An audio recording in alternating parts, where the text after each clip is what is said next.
The next part of speech we are going to learn is the adjective. The adjective is a word used to add something to the meaning of a noun, such as he is a brave boy. So when we take the word boy, we find that it has additional meaning with the word brave coming behind it. We find the characteristic of the boy through the word brave. There are 20 boys in this class. Here we can find that 20 describes the word boys. That is, it tells us the number of boys in this class. So it modifies the word boys and tells us more about the word boys in the sentence. Next, we are going to talk about comparison of adjectives. This refers to comparatives and superlatives in the English grammar. Let's take a look at these following sentences. Rama's mango is sweet. Hari's mango is sweeter than Rama's. Govind's mango is the sweetest of all. In sentence 1, the adjective sweet merely tells us the quality of Rama's mango, without saying how much of this quality it has.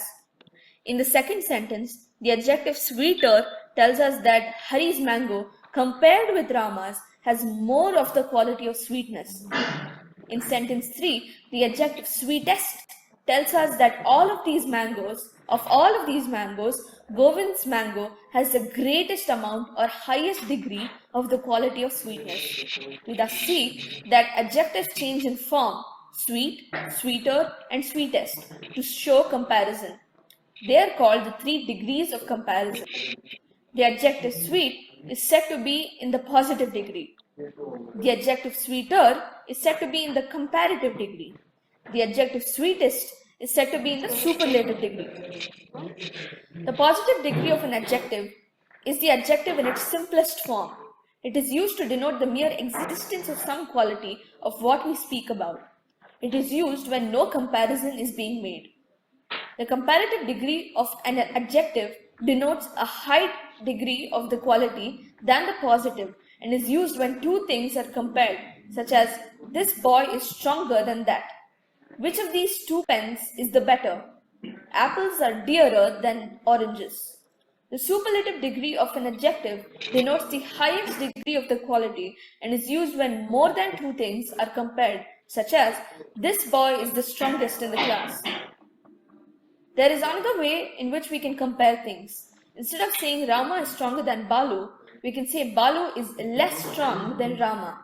Instead of saying Hari is the laziest boy in the class, we can say Hari is the least industrious boy in the class.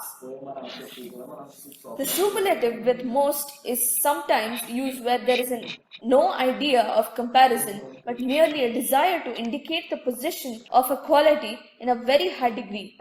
This is most unfortunate.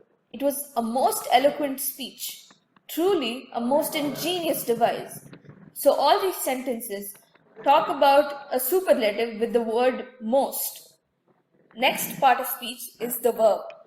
A verb is a word used to express an action or a state, such as the girl wrote a letter to her cousin. Here, the girl is doing an action, that is writing, so wrote is the verb in this context. Kolkata is a big city. So Kolkata, here we are representing the state of the city Kolkata, that is big city. So is here is the verb. Iron and copper are useful metals. Iron and copper are useful metals. Here we are talking about the state of iron and copper being useful metals. So are here is the verb in this context. An adverb is the next part of speech we are going to discuss. An adverb is a word used to add something to the meaning of a verb, an adjective, or another adverb. For example, he worked the sum quickly. Here we are talking about working. That is the verb in this context. And how did he work the sum? He worked it quickly. So quickly here describes the word work. The flower is very beautiful. This flower is very beautiful. In this context, we are talking about how the flower is. The flower is beautiful. So, in this case, very is the word which describes the adjective beautiful. So, when an adverb describes an adjective, When a word describes an adjective, it becomes an adverb. She pronounced the word correctly. How did she pronounce the word? She pronounced it correctly. So here the adverb here is correctly. The next part of speech we're going to discuss is the preposition. A preposition is a word used with a noun or a pronoun to show how the person or thing denoted by the noun or pronoun stands in relation to something else. To put it in simple terms, a preposition denotes the position of any noun or a pronoun.